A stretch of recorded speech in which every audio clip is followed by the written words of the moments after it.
All right, this is editing, verb tense, and active and passive voice, specifically TEKS 9 DII.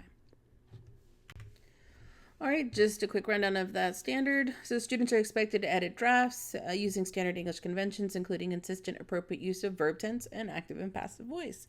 So all this skill does is ask you to determine if the verb in the sentences should be past tense, present tense, or future tense, and once again, making some decisions on active and passive voice.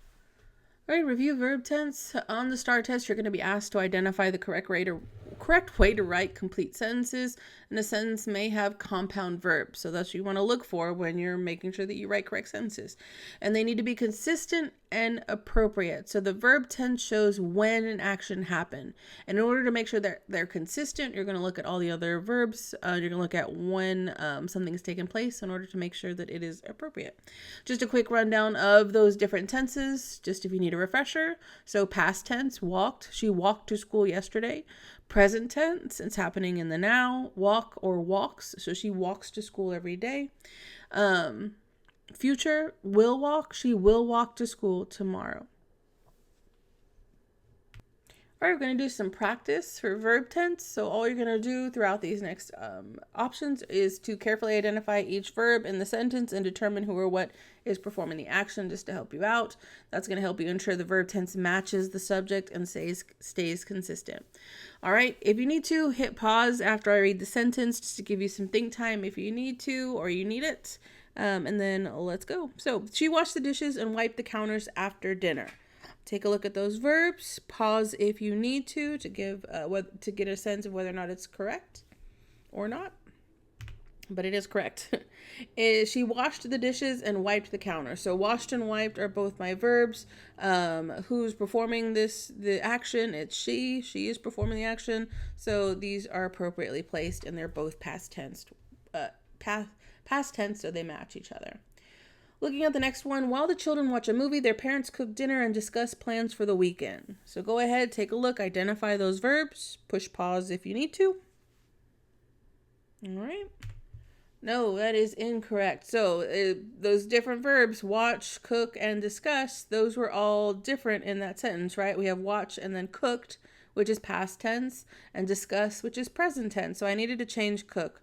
So while the children watch a movie, their parents cook dinner and discuss plans for the weekend. And so the children watch, the parents cook, the parents discuss.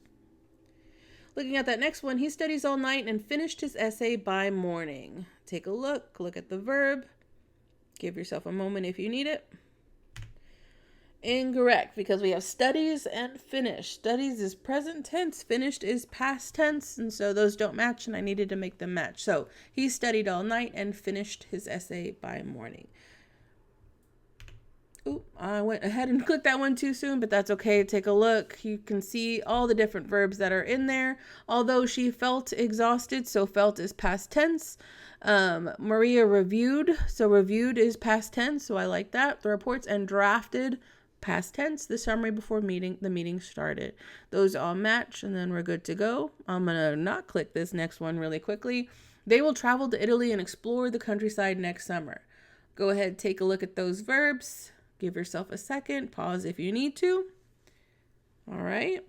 That is correct. Will travel and explore, that's present tense. We're good to go. And then also, this is a little tricky because they will travel to Italy and explore. It's a kind of a compound verb. So they will travel, they will explore. That will is inherent. All right, we're just going to review active and passive voice now. So just an idea of what voice is. So voice shows whether the subject is doing the action or receiving the action of the verb. So active voice, the subject does the action. Passive voice, the subject receives the action. And so we always want to keep things in an active voice situation. So an example of that, the dog chased the cat. So the dog is the subject. And what did the dog do? Chase the cat. So the subject does the action. She wrote the essay, so she is my subject. What did she do? She wrote the essay. And then finally, the teacher explained the lesson. So the subject is the teacher, explained is the verb. The teacher explained the lesson. And it's very similar if you were watching how to construct sentences, that PowerPoint. we have our formula of subject, verb, object, right? The subject is dog. What did the dog do? The dog chased. So subject, verb, and then what did he chase? The cat. So we have our subject, verb, object. So active voice, it is following that formula to a T. Now passive voice is a little bit different. The cat was chased by the dog. And so notice how it changes up that first example that we had, right? The cat was chased by the dog. Is the cat doing anything? Nope, it is not. The dog is the one that's doing the chasing. And it's almost as if the sentence is backwards when it's passive voice, right? The subject, or at least in this sentence up here, the dog chases the cat. It's almost kind of backwards, right? Grammatically, it's not incorrect. Like, you're not going to see it pop up on Word. Like, it's not going to do an underline and say you need to revise this sentence. But when you're doing formal writing, it has to be an active voice. That and passive voice can get very confusing because the cat was chased by the dog. You don't automatically know. You have to really be paying attention. Oh, the dog is chasing that cat, right? The essay was written. Or I can say the essay was written by her if I wanted to add something like that. But once again, did the essay do anything? Nope. It just was written. So it's unclear. Once again, passive voice is just not the choice that you want to make when you're writing something formal. And then finally, the lesson was explained. Or the lesson was explained by the teacher. It's just backwards. It's an easy way to see passive voice, but an even easier way is the zombie test. So if you're unsure if a sentence is passive voice, then you need to run the zombie test. So add by zombies after the verb in a sentence. If the sentence makes sense, it's passive. If not, it's active. Now that's only if you're placing it after the verb. So for instance, it might not work for this first option here. The cat was chased by the dog by zombies because we already kind of have a by the type of situation here. The really key term here is that you'll notice that by the. That's the one you're looking for. But let's look at these last two. The essay was written by zombies. The lesson was explained by zombies. And so I have a full, complete thought there. Is passive voice. And here's another example. The cake was eaten by zombies is passive, while Jim ate the cake is active, right? Or the zombies ate the cake. That could be a complete sentence, but it's active voice. So we're wanting to put it in the correct order. We want subject, verb, object, not this that's down here. All right, let's look at our next slide. So we're just going to do a little bit of practice. Think about your zombie if you need to. See if that helps you at all. So voice shows whether the subject is doing the action or receiving the action verb. So is the sentence active or passive? Let's look at this first one. The students completed the project on time. Give yourself a second. Hit pause if you need to. I'm going to reveal the answer. Active voice. And so a good way to look at that, I have my subject. The students completed the project. Who completed the project? The students. And so I have subject, verb, object. This is actual prepositional phrase. So that is active voice. The subject is doing the verb. Looking at the next one, the book was written by a famous author. Take a look at that sentence. Consider whether or not it's active or passive. Give yourself some time if you need to by hitting that pause button. All right. That is passive. So the book was written by a famous author. I'm going to look at that verb. So written, right? If I wanted to do my zombie test, I could. The book was written by a zombie. Makes sense, or at least it grammatically makes sense. But I know that's passive. Once again, is the book doing anything? It is not. So it is not active voice. The cake was eaten before the party began. All right. Give yourself a moment. That is passive voice. So did the cake do anything? No, my subject isn't doing anything. Therefore, it is passive voice. It doesn't even tell me who ate that cake at all. Or I can say before the party began, Joey ate the cake. Somebody ate the cake, right? So that would make it active voice. But right now, it is just passive the way it's written here. Look at the next sentence. The police officer stopped the speeding car. Give yourself a moment, hit pause if you need to. Active voice, because it is the subject, the police officer, that did this verb here. They stopped the speeding car. Who stopped the speeding car? The police officer. So subject, verb, object. And then finally, the lights were turned off at midnight. Give yourself a second. That is passive voice. Once again, those lights, they aren't doing anything, right? Somebody else. So I could even use the zombie test for this one. The lights were turned off at midnight by a zombie. So it fits, it's passive. I want to change that sentence up to make it active voice. Once again, these aren't grammatically incorrect. You can get away with it in informal writing, but when you're doing formal writing for school, you need to have active voice, and it's just great best practice to make those changes.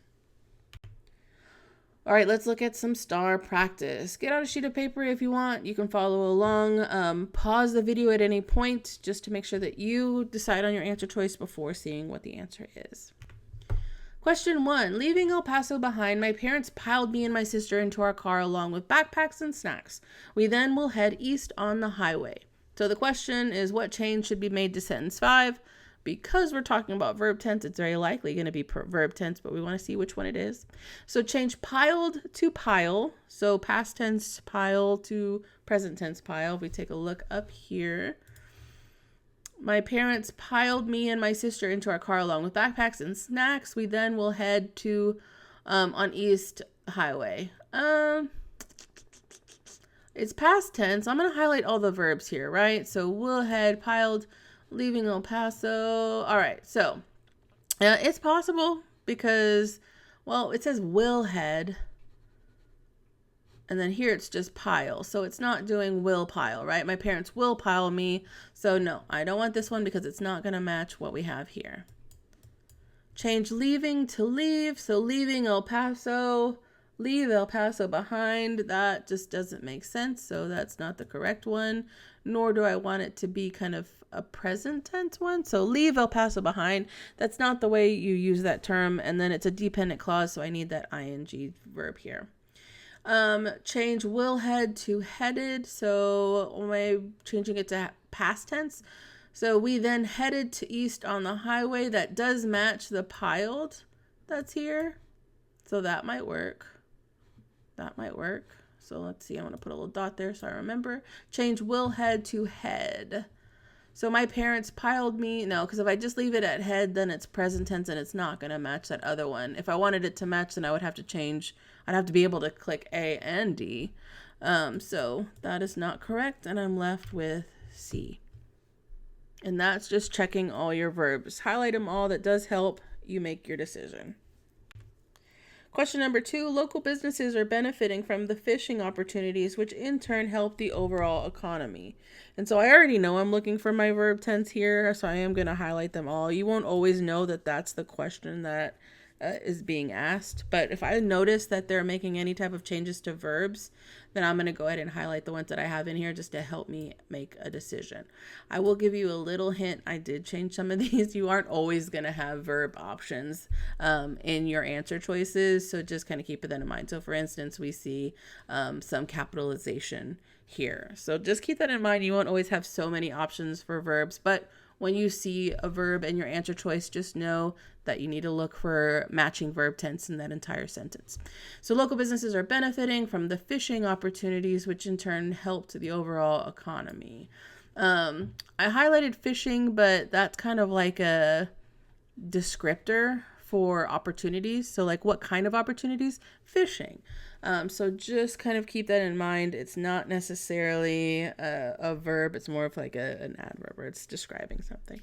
So what change should be made to sentence 24? Are benefiting to is benefiting. So local businesses is benefiting. I would not change that because you need to know your, it needs to match the word. So businesses is plural. So because it's plural, are is appropriate. So I wouldn't say, they is benefiting from the fishing opportunities, right? It's always they are. So it's plural. I need to keep that are there. So that is not the choice that I want. Change fishing to fish. So local businesses are benefiting from the fish opportunities. It's not. That changes the word. Fish is the actual fish itself. Fishing is the act of what they're doing. So that would not be the correct thing to change it to. Change help to helps. Local businesses are benefiting. I forgot to highlight all of that, but are benefiting from the fishing opportunities, which in turn helps the overall economy. I do like that because if they are benefiting, it helps. That's all present tense. So that does keep it the same. And then finally, I have a capitalization here. But like I said, we're working on verb tense, so we know this isn't it. But always double check. I'm not going to capitalize economy, but you can also just double check. Sometimes you can see that in the dictionary. Type that word in and you'll see it in a sample sentence, and you'll see whether or not it needs to be capitalized. But I'm left with C, and that is my correct answer. All right, on to question 3. Declared the official Texas small state mammal on June 16th, 1995. The armadillo stretches its body to 17 inches long with a 16-inch longer tail and will dig for food with its sharp claws. So what change should be made to sentence 5? So A, change declared to declaring. So declared to declaring. I'm just going to highlight this verb so I can keep track of it. By changing that ing, declaring the official Texas small state mammal, the armadillo stretches. See, it makes it sound like the armadillo is declaring something. But declared the official Texas animal, the armadillo, it's giving me information, right? The armadillo is declared the official, as opposed to the armadillo is not declaring something. The armadillo can't declare something because it's an animal. So yeah, A is incorrect. Just because it makes it sound like the armadillo is declaring something when it can't. Same thing for B. So change declared to having declared. That makes it sound like, once again, the armadillo is declaring something. It's saying something. So nope, that's not what I'm going for. Change will dig to dig. So let me find that there. So will dig. And so if I want to change it to digs, that means that I'm changing it from kind of this will, it's what it's going to be doing, to what it's presently doing. So I'm going to look for some other verbs here to help. Stretches, that matches digs. All right, so that matches if I change it. So I'm going to keep that there. So that's a maybe. Change will dig to digging.